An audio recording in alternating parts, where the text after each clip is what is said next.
Communications reports by the mayor. I've got A, veto message, ordinance number 0611, an ordinance declaring a citywide hiring freeze. In my opinion, this ordinance represents bad public policy and is not in the best interest of our residents, and therefore I am vetoing it. And I've signed that, and I've tendered a copy to the entire city council.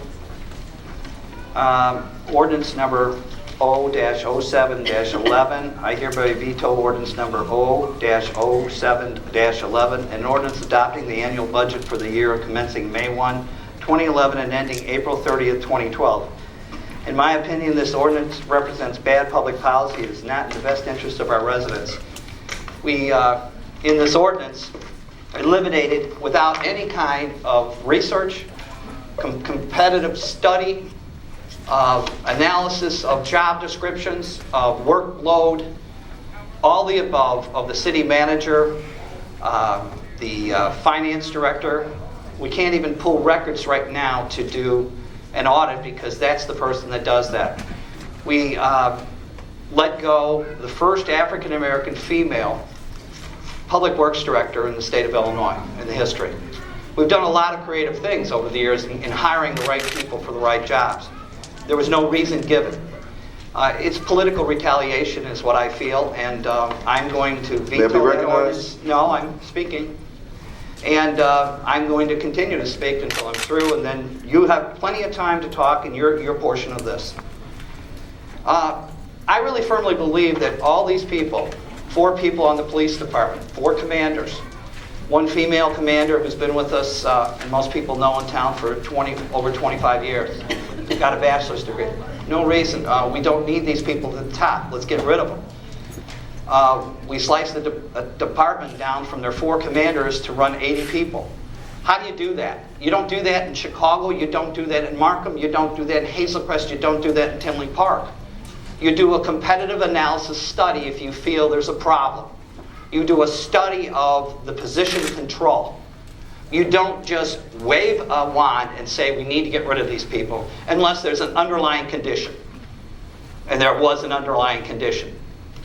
A lot of fine women, 12 women out of that.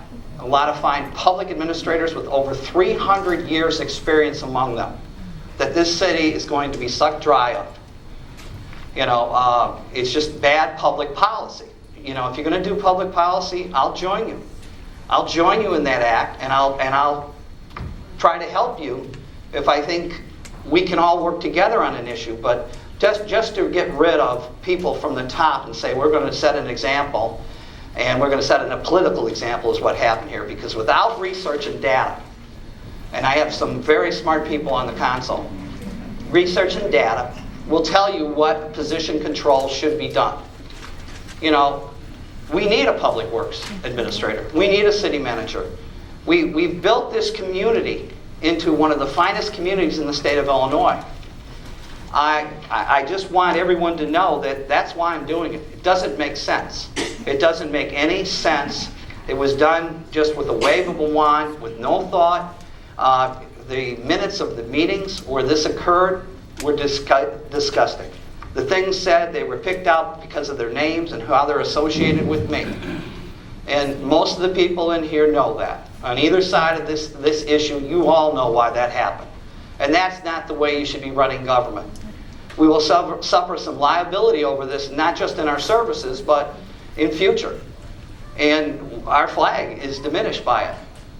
It really is. I mean, we're going down because of it. And I want the folks that are on this dais to understand that I will fight to retain those positions.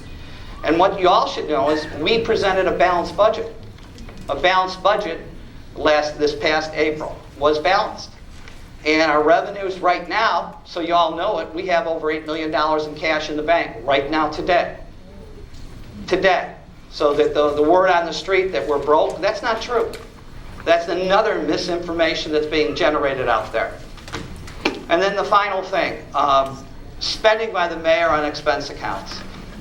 I have an expense account just like all these people sitting on this dais tonight. And I would put mine up against anyone. And as for taking people to restaurants, yeah, guilty.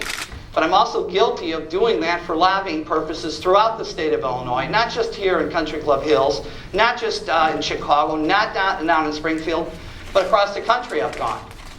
I've been to Las Vegas 4 times in my life. The first time I ever went was with Country Club Hills. It was to the Recon Convention to work on getting us that outlet mall. I was asked by the outlet mall owners to go. Several of elected officials went with me. 2 years later, I returned because we suffered the recession, and Henrietta Turner and I went ourselves together. We were there 3 days, accomplished what we needed to accomplish, and came back home. That was it. One of the things that's being thrown out is that the mayor is here buying this or that. Guilty. If you have a trunk party in the fall, I'm the first guy to line up and hand out $50 to $100 to a college student. You all know that. Birthday parties for kids. Taking kids to the show. Guilty. Guilty as charged. I do all those things. Do I need to do those things? Is it wise expense of the money? I think so. Because I've been doing it now during my office for 25 years. I started in this office at $1,200 a year as mayor 25 years ago. And yes, I make over $120,000 now. In fact, it's like about $140-some thousand now. What happened? Went full time. Went through 2 elections with you, deciding whether you wanted me or not. 2 elections with that on the table. Nothing hidden. And won easily both elections. I'm telling you now that I will continue to work very hard to build this community and make it what it is, and make it even better. But I can't do it without the support of personnel. Any mayor out here would tell you, we don't have enough people sometimes to serve the public we have. I had one alderman tell me last week, they're not answering the phone. I'm not allowed to hire. That's why I vetoed the hiring. I can't put on any part-time help. I just lost 15 people. The police chief's pulling her hair out. She has no support staff. They expect her to run the police department by herself. Because Ron, the inspector general, is not part of the police department. Just so you understand that. He's the inspector general for the city. He has a completely different role function. So you wiped out the top command of the police department, the gentleman that was running the CSOs, who, by the way, background, all the people that work for me have tremendous background. Chris Orozco is his name, was Jack O'Malley's chief of staff for Cook County for about 12 years. Ran a department of about 500 people. The deputy chief, commander, I should say, Piers, he came from Hazel Crest with lots of suburban background. Gave us that balance from Chicago to suburbs. And the chief provides the overall direction. Ran the patrol and investigative divisions. The CSOs was run by Chris Orozco. The CSOs, any of our policemen, if you sat down and talked to them, would tell you they're a godsend. They work very hard. They do a great job on what they're supposed to do. Our crime is down. Yes, we have crime occurring, but it is down in comparison to other places. And as for serious crime that's been suffered in towns around us, we've been lucky. Other than that spur we had with the families involved, we've been very fortunate, and we've got a good police department to make sure that that happens. Our fire department is a 90-second response time now. And they're doing a great job. We have over 3,000 calls a year. 2,400 of them are paramedics, so any one of you suffers a major heart attack or a major injury, you've got some of the finest fire department around. You know, those are the kind of things we built. Yes, we built the theater. One of the television guys said, well, you spent $7 million on this, and you have a bond indebtedness of $50 million. And I said, yes, we do. And in 2003, when we did this, we didn't know we would be taking over the Park District, which we took over in 2007. Didn't know that's what was happening. In 2001, we took over a bankrupt fire protection district. If you add those 2 bond indebtedness together, you come up with about $20 million out of our bond indebtedness. Then you've got another 10 between the theater and other things we built. That's 30. Where's the other 20 come from? The other 20 came from our water department. It's old debt, and building this building you're sitting in that's 23,000 square feet. That's where that came. Now, you got to look at it like a house. That $50 million is $1 million in June and $1 million in December. That's how we pay that. That's how that's done. And that's how we've been able to build a new firehouse, take a firehouse that was a volunteer firehouse for volunteers only, and actually put sleeping quarters and fix it up. So that now it will, what we call generational building, it will last 50 to 100 years. That's the kind of stuff we've built. Right now, and I'll say this through the lobbying efforts over the years, I can point to an average of $2 to $3 million a year since I've been mayor up until the last 3 years.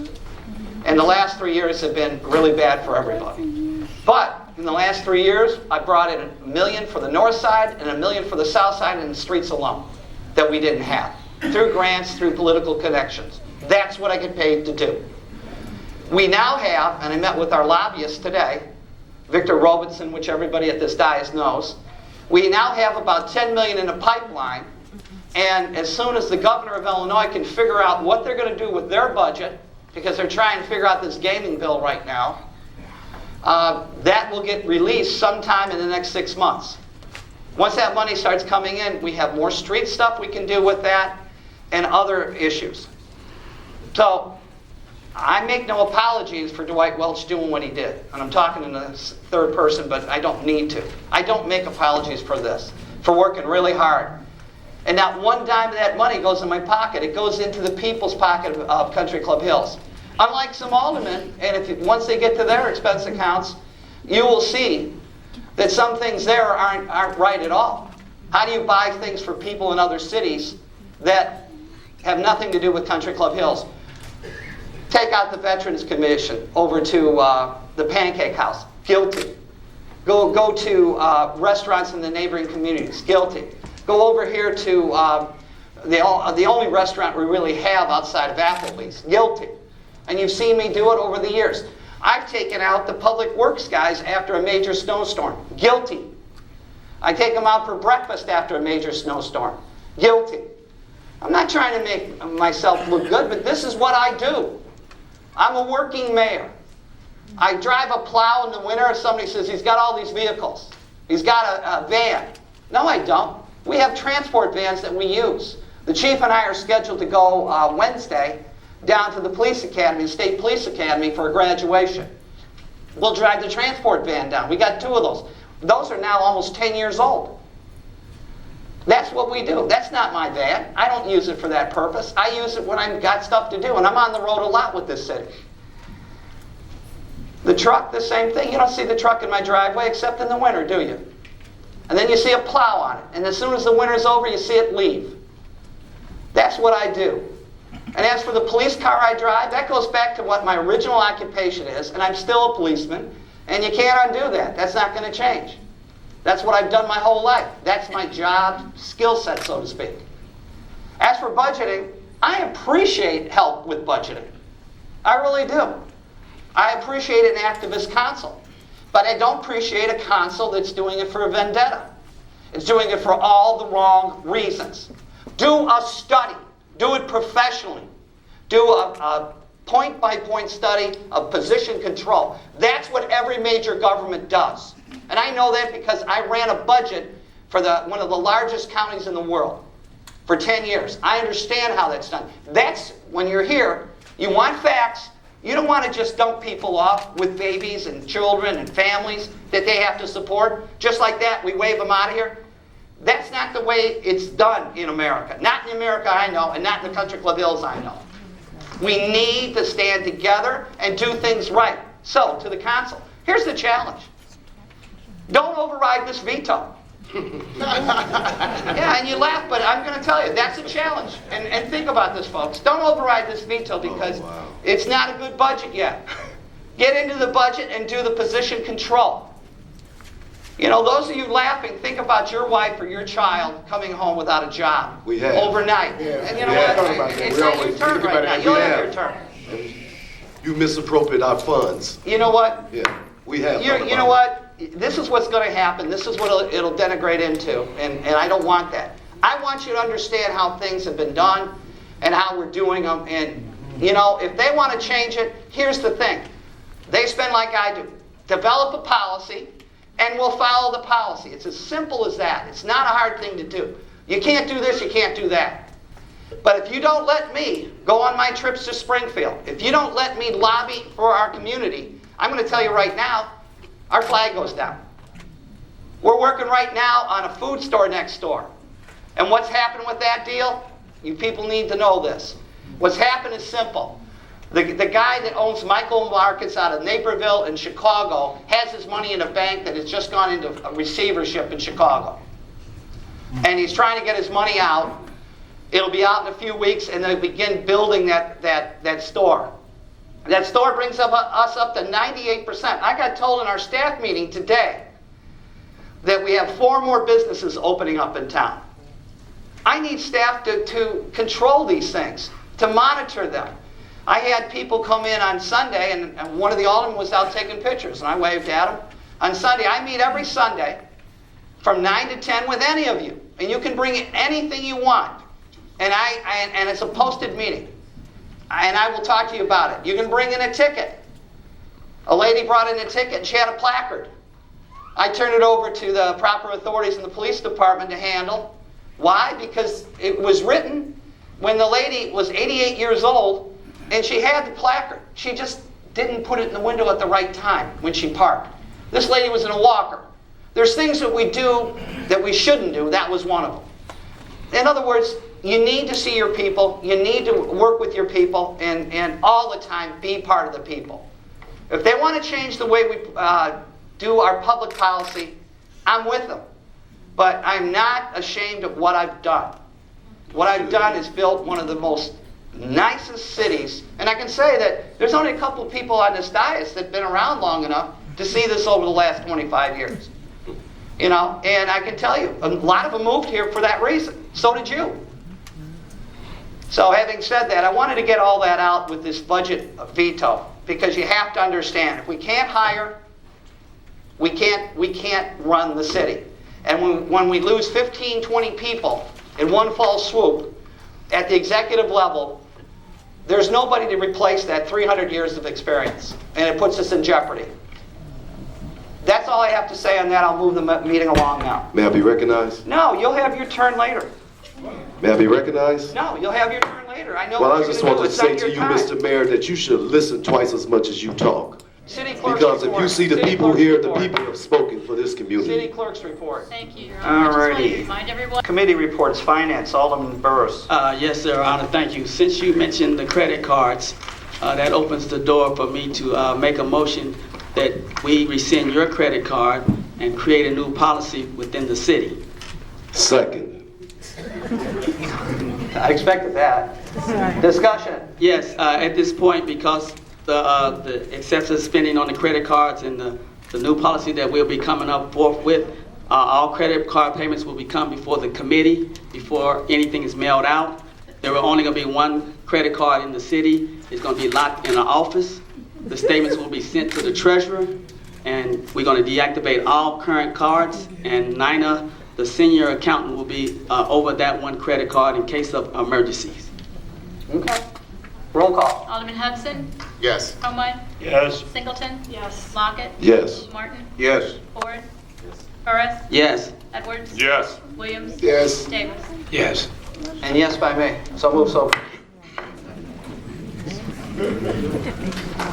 I think you were surprised by that.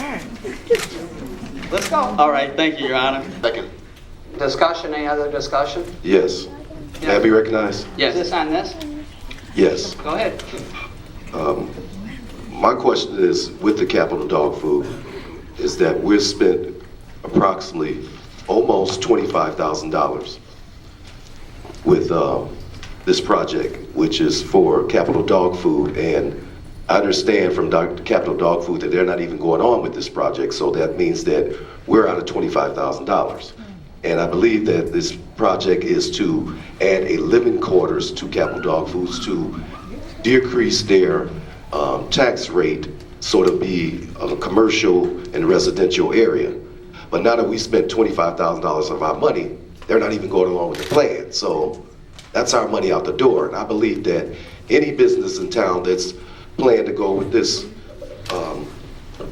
to try to reduce their taxes, a business in town that looking to add a living quarters to do so, that should come out of their own money to reduce their taxes, not out of the taxpayers' dollars of Country Club Hills. I believe the money spent, just so you understand, Stephen, you know what it is. Yes. For that whole region over there. And It's not just Capital Dog. right, and I agree with Alderman Lockett, but we have to, the thing that after doing research, we have to beat this to the source. The gentleman has already done the work. In order to stop this from happening and the taxpayers going out of the door, we have to beat the source, which is not allow it to happen at all, and do more research before we allow any of this architectural and engineering fees to be let out in the city. We have to get on top of this and stop before any of these projects go forward, and research and make sure that it's going to be prudent and recoup the money from through the city. We're going to pay this out. So let the vendors or whoever's building, they pay up front, and not let the city pay for the architect or the engineers to do the studies on some of these projects. Point of information, too, is the council reviewed that at the time, so it's not like it's something that wasn't laid out and brought forward. When you say review, what do you mean, Mayor? A couple of years ago, that project started, and it was reviewed at an administrative meeting. It was, when we brought this to the council, there was nothing never said that we would spend our tax dollars to lower their property taxes. Okay, but, So, that's and- not true. It is true. It didn't go through planning and zoning. It went through economic development, if you can remember. I remember So exactly what we happened had at the questions beginning of the about it, meeting. and you rushed it along because, once again, you were the pay to play. All right, come on. So can we get a vote on May I be it? recognized? I think you need Yeah. to add the fact that those projects need to go out for bid. Yes, I will make sure that at the new committee, we'll be making sure that the products be going out to bid. And actually, we're going to be working on getting a bid board in City Hall. So anybody that's interested in looking on what's going on in the city, they can come up to City Hall and look inside, and there'll be a board up there that says what bids are going out, in case you don't get anything mailed. I think that'll make it easier for engineers and developers, anybody trying to get some service or work with this city. They can come in City Hall, and we'd like to just have a bid board somewhere put in City Hall somewhere. We also, by law, if I can finish it for him, we also by law have to advertise that in a local paper, and we do that automatically too. And in some cases, let me just finish. In some cases, just so you understand, we don't get enough bids and we actually call people. Just to let you know, that's how that process has been done, and the bids have all been a public opening by the city clerk's office, and I understand you want to change the date and time on that. That's fine. I'd rather see it done in public here. May I be recognized? Go ahead. May I be recognized? My understanding, one of our last administrative meeting or a budget meeting, we stated that we would like those bids open in front of the aldermen. Right. And have that in practice yet? Because I've not got a phone call for any bids to be open. You've got to put that in the ordinance and do that. That'll be it. Okay, so, but it's going to be in the ordinance, correct? But you have to put it in ordinance, yeah. The way you want to do it, you should really put it, if you're going to do public policy, put it in writing, and then that way everybody's clear. Should go to law and ordinance then. End of my discussion. Yeah, that would be your committee, Frank. Law and ordinance should do that. Okay, anything else? May I be Yeah, recognized? go ahead. I'd like to say to the people of Country Club Hills, the 6 years I've served as an alderman here, I suggested that we open these bids among all the aldermen. It'll be the first time in 6 years that, of all the contracts and everything that's been bidded, that it'll be open in front, and I think that's the only fair way, because I think a lot of friends and family receive these other contracts. So I think it's very fair to each and every one of you. So any contractors out there, please, local people that's in the community, please come out and bid on these projects. It'll be open and fair this time around. Well, I have to say, they've always been open and fair, and what we explained here... They were open in your office. No one's seen them but you. Alderman, they've No one's never seen been them open but in you. my office. And Council Construction built everything in town, and I don't believe that that's in no way Alderman, none of that possible that occurred. could happen. You know what? We're going to have one of those nights. Are you going to just stay in order, please? All right, move on. I need a No, vote. you're not going to overtalk me. That's I'm not what it is. over-talking Okay. you, but you just... Then gotta allow me to speak calm when I down. have the mic, Calm okay? down. I need a vote on that to We have a move. motion on the floor Yes, to amend ma'am. the vouchers. I second. And we have a second. Right. from Alderman Hudson.